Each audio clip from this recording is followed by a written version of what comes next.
Hi everyone, I just got home from IMG Makati. I had to attend a seminar. The things that I learned at the seminar are the three financial major things that you need. First is the income protection or life insurance. This means they will protect your family at any all costs when you die too soon.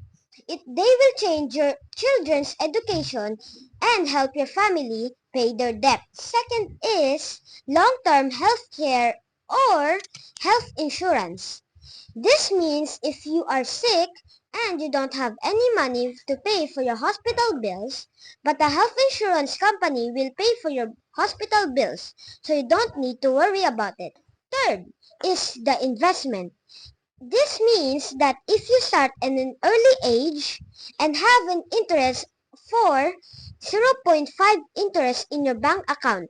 So when you retire, there's much money in your bank account that you can use when you are old.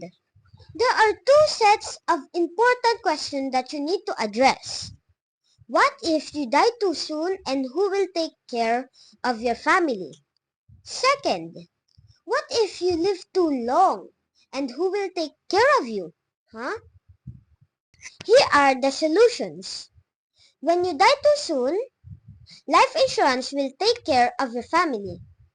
But if you live too long, investment and long-term health care will take care of you.